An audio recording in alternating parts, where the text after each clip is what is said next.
This is David Redmond here again, and I'm just going to show you some of the ways you can analyze your hand play on our website at the moment. So I'll go to our website, or one of them, just to the Selbridge Bridge Club.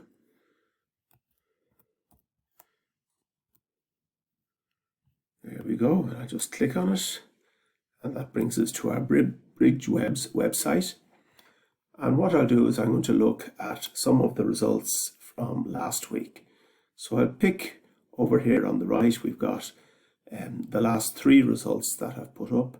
You could go over here onto the left hand side and click on results and look at all of the results going back for the last year or so. But I'll just pick one of the ones that we had uploaded from BBO there that I did this morning. So I'll click on this and you'll see the results from last Thursday.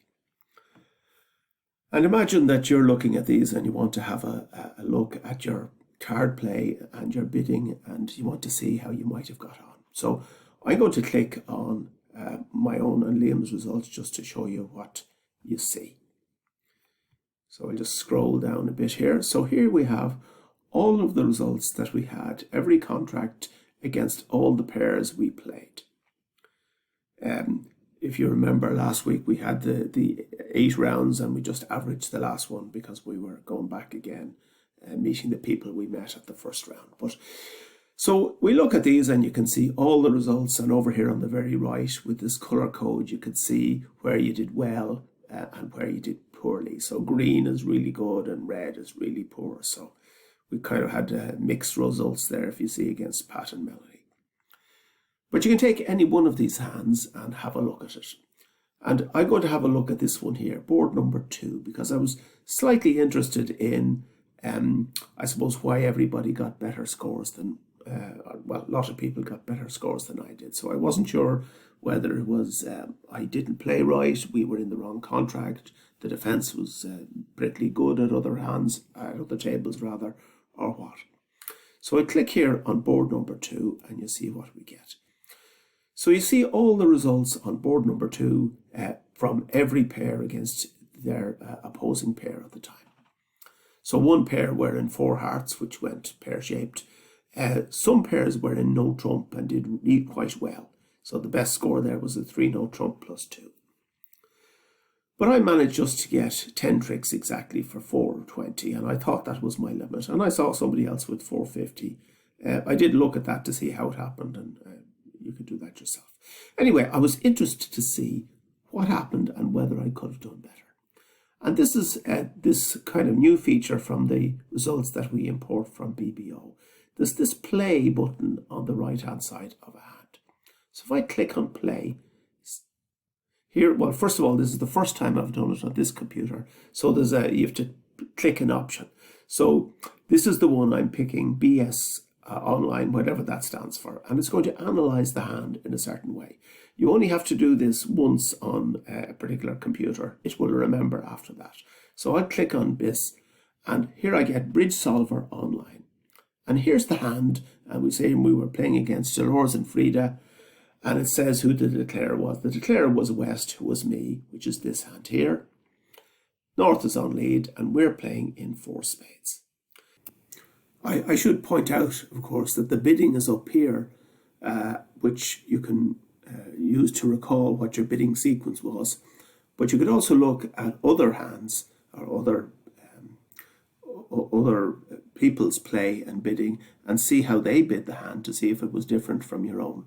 So, for instance, if you had managed to underbid the hand, you might look at how other people bid it to see whether that's of help or not. So, when you click on Analyze, if you haven't already done it, you can click on Analyze, and it tells you up here that, in fact, the optimum result, assuming everybody is bidding and playing as well as they can, is that East-West should make 4 spades plus 1. So that means I should have made 11 tricks against any defence. So I didn't quite see how this should have happened, but let me just show you how you can analyze, well, get the machine, as it were, to analyze how you might have done better. So you click on this play button here, first of all, And then what has happened is Bridge Solver has kind of analysed this hand. So North is on lead, and what it's got is a load of green cards there. So what it's saying, in fact, is that any one of these cards is actually equally good for North to lead on this particular hand. It might not be if you change the cards around. So, North would not normally lead that kind of card. But as it happens on this one here, this hand, if everybody plays, particularly me, correctly, I should be making 11 tricks. But the star card is the card that is actually led. So what I'm going to do is I'm going to follow the leads, the cards that are played all the way along. And each time you'll see that everybody's doing pretty much as well as they could until I make a mistake. And we'll see where that mistake happens. But just before we play the cards, I should point out that these subscripts here, this 2, which is underneath every one of these green cards, indicates that if North plays that card, the best they can do is get 2 tricks. Again, that assumes that everybody is doing the same thing. So those subscripts indicate the number of tricks the side can get if they lead that card or follow suit with that card. So we start with this lead here, and then it says again, this hand here, East could have played any one of these cards and it would have been equally, I playing these cards here, any one of these would have been equally good as it happens, but this one here would have been a bad one. It would have cost me a trick. And I didn't fall at that hurdle because that would have been a silly card to play.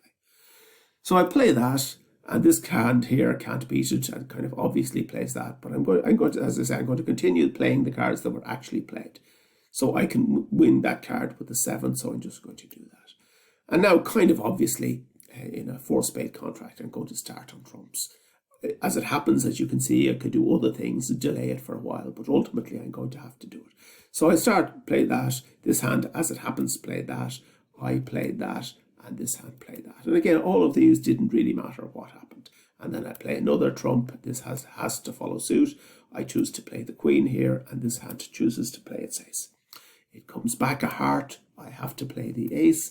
This hand kind of obviously plays the 9, and this hand, again, kind of obviously plays the 8. And now I'm on lead again, and I decide I'm going to draw the last trump of the opponents. Here, this hand, as it happens, again, it doesn't actually matter what card it's going to throw away, but it throws that. I have to follow suit, and this hand has to follow suit. And now I decide I'm going to knock out the ace of clubs before I touch anything else. So I didn't appreciate, in fact, that if I'd led the king as opposed to the 10, it would have left me in some difficulty. But unknown to myself, as it were, I picked the right card. I led the 10 of clubs. This hand follows suit. This hand plays the queen, and this hand takes the ace. And this hand now exits with the 3 of diamonds. And this is where I fall down. Now, as you can see, the analysis from that this bridge solver is showing me is that I play any one of these cards, I'm going to lose a trick. And I didn't see that. And the reason I'm going to lose it is that if I play any of those, this hand should play the queen or jack of diamonds and force the king of diamonds. What that does is it removes my last entry to dummy. And that's the critical point. When I win the king of diamonds, I have to cash the king of hearts or I've lost contact with it. And that critically means that I'm going to now lose a diamond trick, which is my 3rd trick that I'm going to lose. And that I just didn't appreciate at the time. But what I'm going to do now is I'm not going to do that. I'm going to do what I should have done. And you can see how the cards unfold and how, if I'd done things correctly, it would have worked out well. So let's assume I did play the right card. This hand kind of has to follow suit, and this hand obviously does what's obvious. Now I cash my club. This hand has to follow suit. I have to follow suit, and it doesn't matter what this person plays. Now I play my spades. And these 2 cards here, the play of these is going to squeeze North unmercifully. So I play my jack of spades. This hand here now is looking at dummy, realizes if it throws the 10 of hearts, the king and jack of hearts will become 2 tricks. So it throws a diamond because it can afford to do it at this point.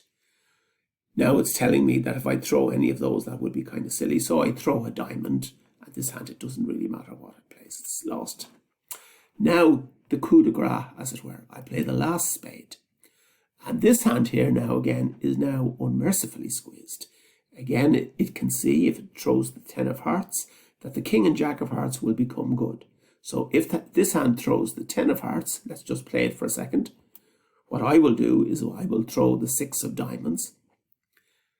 And my king of hearts, my 10 of hearts, and my king of diamonds will be the last 3 tricks. But let's just go back and say, well, he doesn't do that. This hand doesn't do that, because you can see that what's going to happen. So it throws the diamond, hoping for the best, as it were. But now, having thrown the diamond, I now get rid of the jack of hearts, because it's now not so useful to me. And the diamonds have become useful because this hand has had to throw not only the 7, but the jack, leaving the queen of diamonds bare. Funnily enough, as it happens, I could throw either of these. Now, in reality, you're not going to throw the king, but as it happens, because you're not entirely sure what's going to happen, but you throw that, this hand throws that, and now you're going to collect the last 3 tricks with the king of diamonds, the king of hearts, and a diamond. So North was squeezed by that sequence. So I'll just get out of that there. So we'll stop that. I will kill it. And you see now you're back to where you were, and you could pick any other hand and see how the analysis would go. So this is quite a useful tool in having a look at what you did and what you should have done.